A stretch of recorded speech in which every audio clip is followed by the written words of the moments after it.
GS के today's जी के programme में आपका स्वागत है। शुरुआत करेंगे पिछले सेशन के रिकैप से। पहला प्रश्न था, निम्नलिखित युग्मों पर विचार कीजिए। पशु खेल संबंधित राज्य। 1. एरुथाजुवुथल केरल। 2. कंबाला कर्नाटक। 3. बुलबुल की लड़ाई असम।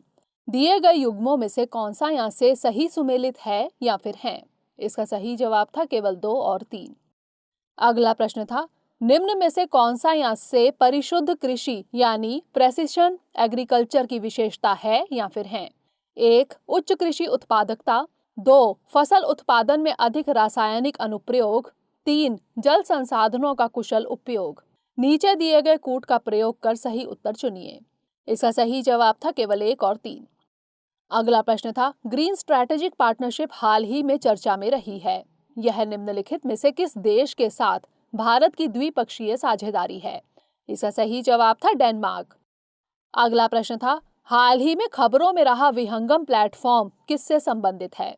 इसका सही जवाब था खनन गतिविधियों के हवाई वीडियो का रियल टाइम प्रसारण।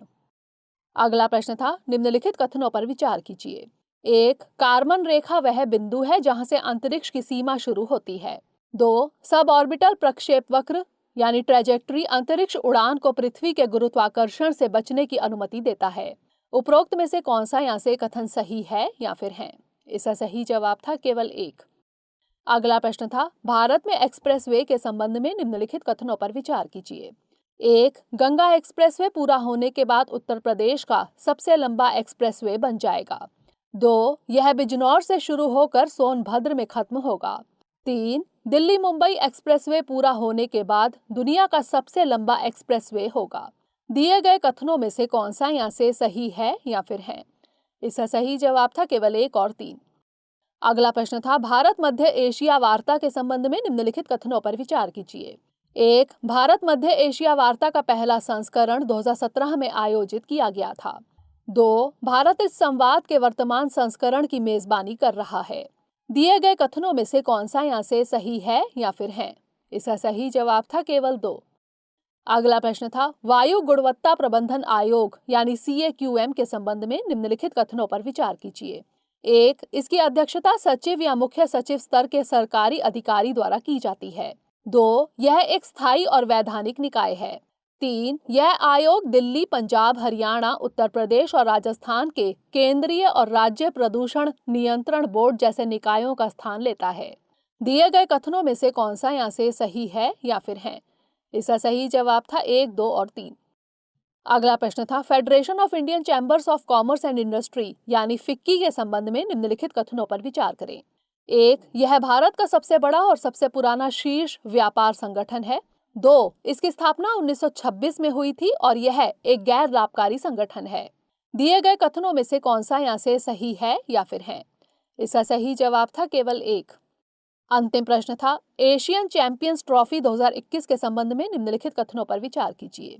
1. इसका आयोजन श्रीलंका में किया जा रहा है। 2. इस आयोजन में भारत ने पाकिस्तान को हराकर अगले दौर में जर्मनी का सामना किया है। उपरोक्त कथनों में से कौन सा यहाँ से सही नहीं है या फिर है? इसका सही जवाब था 1 और 2 दोनों। शुरुआत करते हैं आज के सेशन की। सबसे पहले देखेंगे अभ्यास प्रश्न। निम्नलिखित कथनों पर विचार कीजिए। 1. भारत सरकार कार्य संचालन नियम 1961 संविधान के अनुच्छेद 77(3) से निकलते हैं। 2. संसद भारत सरकार के व्यवसाय संबंधी लेन देन को अधिक सुविधाजनक बनाने के लिए नियम बनाती है। 3. कैबिनेट के भारी कार्यभार को कम करने के लिए प्रधानमंत्री द्वारा कैबिनेट समितियों का गठन किया जाता है। दिए गए कथनों में से कौन सा यहाँ से सही है या फिर है? केवल 1 और 3, केवल 3 या फिर 1, 2 और 3? इसका सही जवाब है ऑप्शन बी, केवल 1 और 3। भारत सरकार कार्य संचालन नियम 1961 के तहत काम करती है। ये नियम संविधान के अनुच्छेद 77(3) से निकलते हैं, जिसमें कहा गया है, राष्ट्रपति भारत सरकार के कार्य संबंधी लेन देन को अधिक सुविधाजनक बनाने के लिए नियम बनाते हैं। अतः कथन 1 सही है, लेकिन कथन 2 सही नहीं है।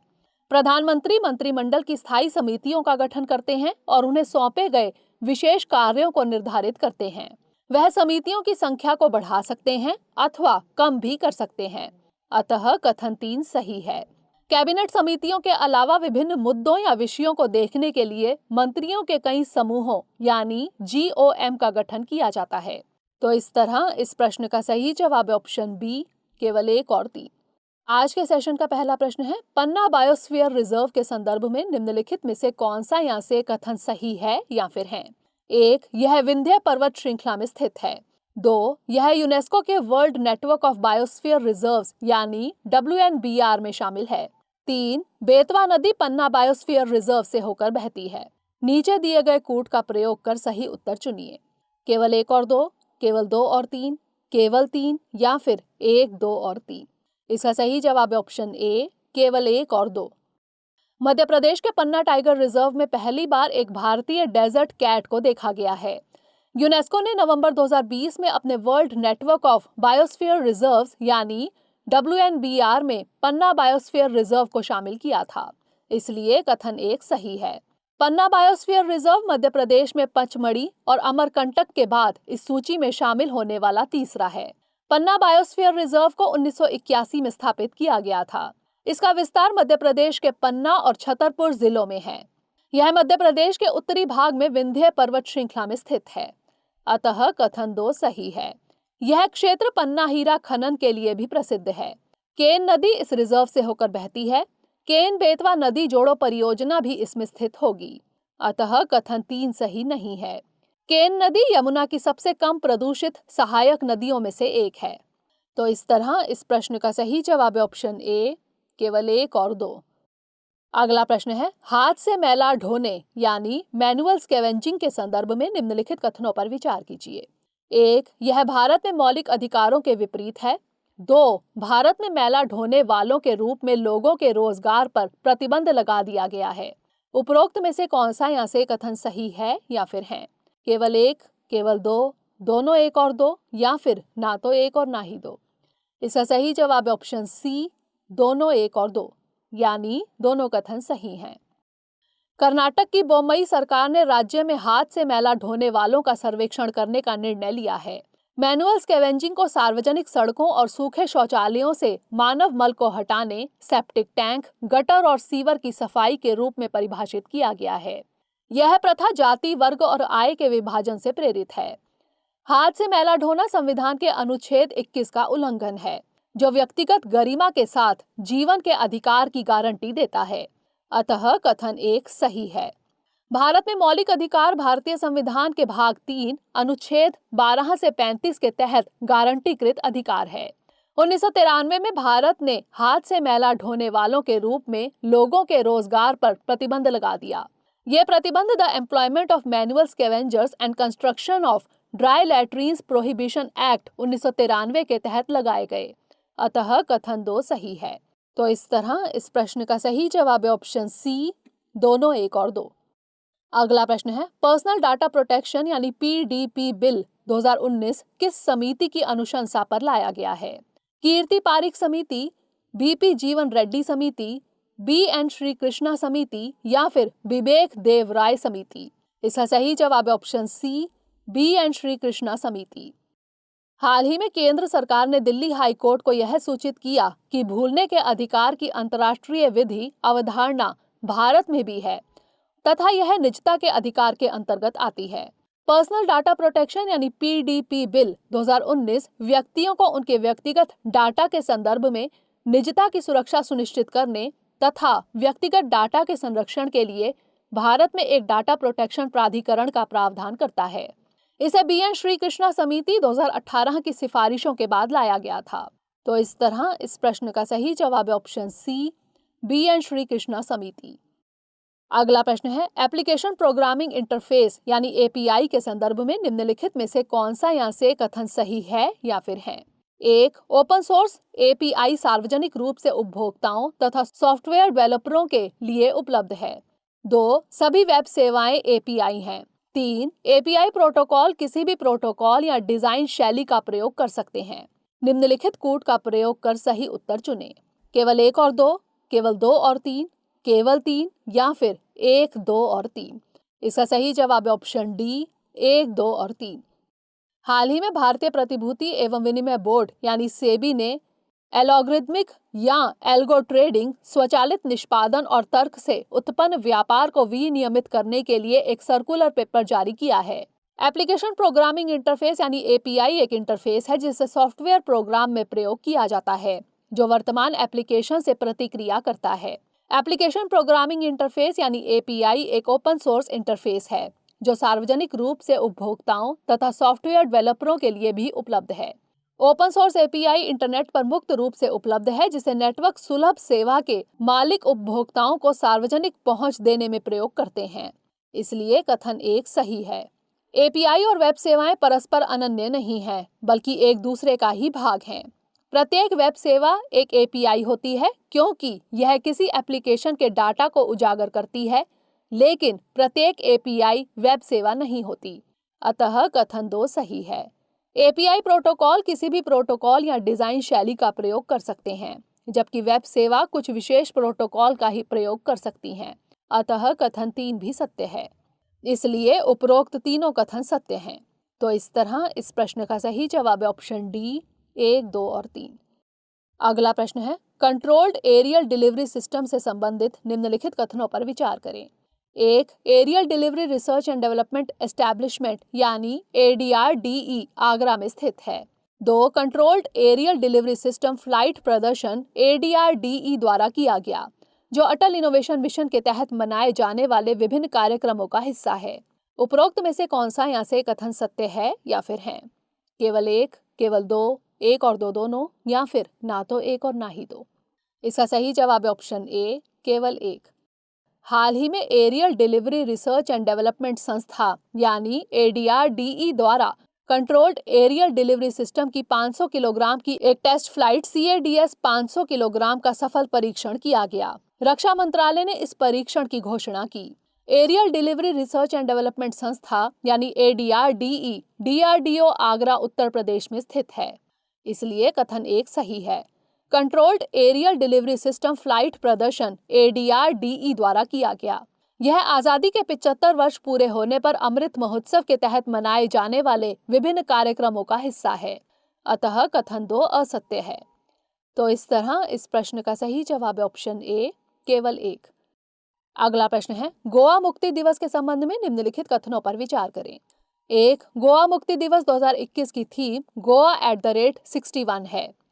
2. डॉक्टर राम मनोहर लोहिया ने गांव में क्रांति लाने में अहम भूमिका निभाई थी। उपरोक्त कथनों में से कौन सा यहाँ से सही है या फिर है? केवल 1, केवल 2, दोनों 1 और 2, या फिर ना तो 1 और ना ही 2। इसका सही जवाब है ऑप्शन बी, केवल 2।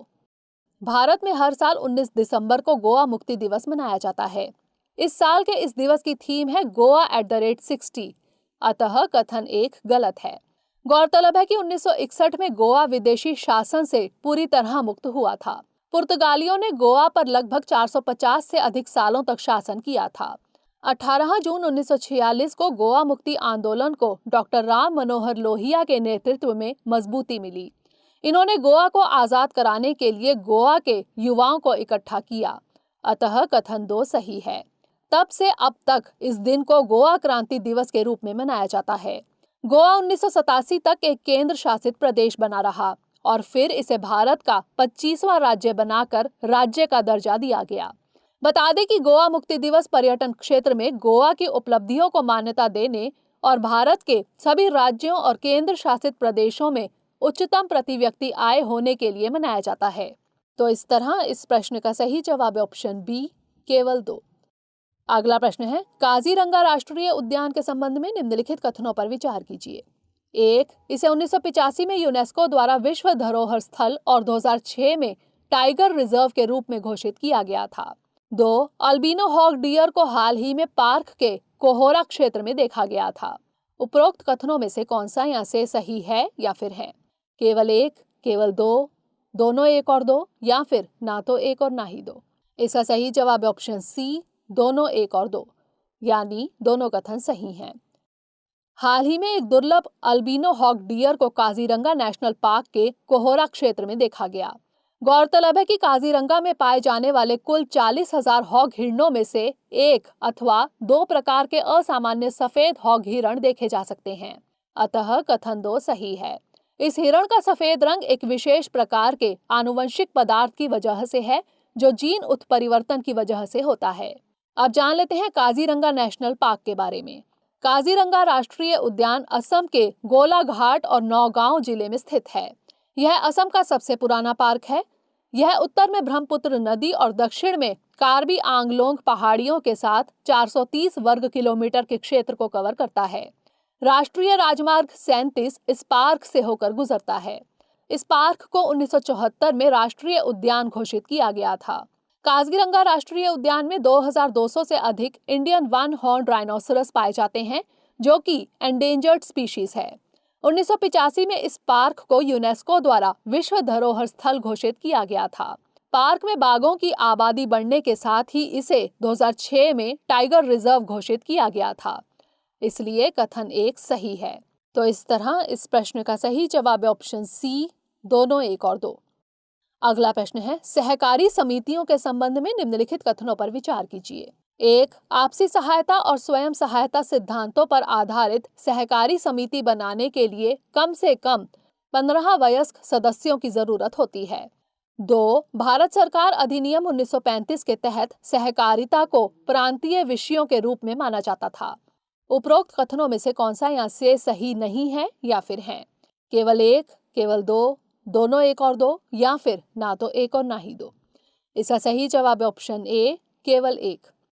हाल ही में केंद्रीय गृह मंत्री अमित शाह ने एक कार्यक्रम में राष्ट्रीय स्तर का एक सहकारी विश्वविद्यालय स्थापित करने की बात कही है। इस कार्यक्रम में उनके द्वारा सहकार संदर्भ नामक पुस्तक का विमोचन भी किया गया। अब जान लेते हैं सहकारी समितियों के बारे में।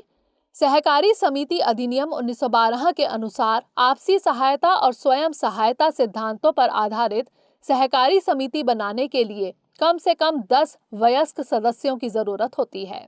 अतः कथन 1 सही नहीं है। भारत में काम कर रही सहकारी समितियों के संबंध में भाग 9A नगर पालिका के ठीक बाद एक नया भाग 9B जोड़ा गया। संविधान के भाग 3 के अंतर्गत अनुच्छेद 19(1)(c) में यूनियंस एंड एसोसिएशंस के बाद सहकारिता शब्द जोड़ा गया। यह भारत के सभी नागरिकों को सहकारी समिति बनाने का मूल अधिकार प्रदान करता है। संविधान के भाग 4 के राज्य के नीति निदेशक तत्वों में सहकारी समितियों के प्रचार के संबंध में एक नया अनुच्छेद 43B जोड़ा गया था। केंद्र सरकार द्वारा 2021 में एक अलग सहकारिता मंत्रालय बनाया गया है। भारत सरकार अधिनियम 1935 के तहत सहकारिता को प्रांतीय विषयों के रूप में माना जाता था। अतः कथन 2 सही है। तो इस तरह इस प्रश्न का सही जवाब है ऑप्शन ए, केवल 1। अगला प्रश्न है, भारतीय नौसेना के मर्मागांव के संबंध में निम्नलिखित कथनों पर विचार कीजिए। 1. यह P-15B वर्ग का पहला स्वदेशी स्टील्थ विध्वंसक है। 2. इसका नाम गोवा के बंदरगाह शहर के नाम पर रखा गया है। उपरोक्त कथनों में से कौन सा यहाँ से सही है या फिर है? केवल 1, केवल 2, दोनों 1 और 2, या फिर ना तो 1 और ना ही 2। इसका सही जवाब है ऑप्शन बी, केवल 2। भारतीय नौसेना ने हाल ही में P-15B श्रेणी के दूसरे स्वदेशी स्टील्थ विध्वंसक मर्मागांव का पहला समुद्री परीक्षण किया है। इस जहाज का निर्माण मझगांव डॉक शिपबिल्डर्स लिमिटेड यानी MDSL द्वारा किया गया। जहाज का नाम गोवा के एक बंदरगाह शहर के नाम पर रखा गया है। इसलिए कथन 2 सही है। जब मनोहर पर्रिकर भारत के रक्षा मंत्री थे, तब सितंबर 2016 में मर्मागांव को लॉन्च किया गया था। भारतीय नौसेना ने 2022 के मध्य में इसे सेना में शामिल करने की योजना बनाई है। तब इसे INS मर्मागांव के नाम से जाना जाएगा। मर्मागांव भारतीय नौसेना की लड़ाकू क्षमताओं को बढ़ाने में मदद करेगा। INS विशाखापत्तनम P-15B वर्ग का पहला स्वदेशी स्टील्थ विध्वंसक है। इसलिए कथन 1 सही नहीं है। तो इस तरह इस प्रश्न का सही जवाब है ऑप्शन बी, केवल 2। अंतिम प्रश्न है, कोविड डेल्टा किट के संदर्भ में निम्नलिखित कथनों पर विचार कीजिए। 1. इसे ICMR द्वारा 100% संवेदनशीलता और विशिष्टता के साथ अप्रूव्ड किया गया है। 2. इसमें डेल्टा और ओमिक्रॉन के सभी प्रकारों में बारीकी से अंतर करने की क्षमता है। उपरोक्त कथनों में से कौन सा यहाँ से सही है या फिर है? केवल 1, केवल 2, दोनों 1 और 2, या फिर ना तो 1 और ना ही 2। इसका सही जवाब है ऑप्शन सी, दोनों 1 और 2, यानी दोनों कथन सही हैं। कोविड डेल्टा किट पहला ऐसा ICMR अप्रूव्ड परीक्षण किट बन गया है जो कोविड-19 के सभी मौजूदा वेरिएंट का पता लगा सकता है। इसमें डेल्टा और ओमिक्रॉन जैसे वेरिएंट भी शामिल हैं। बता दें कि कोविड डेल्टा किट को स्वदेशी रूप से जीन पाथ डायग्नोस्टिक्स द्वारा विकसित किया गया है। Gene path diagnostics Pune, Maharashtra स्थित एक डायग्नोस्टिक सेंटर है। इसे ICMR द्वारा 100% संवेदनशीलता और विशिष्टता के साथ अप्रूव्ड किया गया है। अतः कथन एक सही है। इस किट की सबसे बड़ी खास विशेषता मौजूदा डेल्टा और ओमिक्रॉन के सभी प्रकारों में बारीकी से अंतर करना है। अतः कथन 2 भी सही है। तो इस तरह इस प्रश्न का सही जवाब है ऑप्शन सी, दोनों 1 और 2। अब नोट कर लेते हैं आज का अभ्यास प्रश्न। निम्नलिखित कथनों पर विचार कीजिए। 1. यह भारत का पहला धातु युग है। 2. पहिए से बने लाल और नारंगी रंग के मिट्टी के बर्तनों का प्रचलन था। 2. इनाम गांव और ऐरण महत्वपूर्ण स्थल हैं। उपरोक्त कथन प्राचीन इतिहास में निम्नलिखित में से किस कालखंड से सबसे अधिक संबंधित है? ताम्र पाषाण काल, नव पाषाण काल, पुरा पाषाण काल या फिर महापाषाण काल? इसका उत्तर हमें कमेंट सेक्शन में जरूर भेजिएगा। अगले सेशन में नए प्रश्नों के साथ मिलेंगे। तब तक के लिए पढ़ते रहिए एंड स्टे मोटिवेटेड।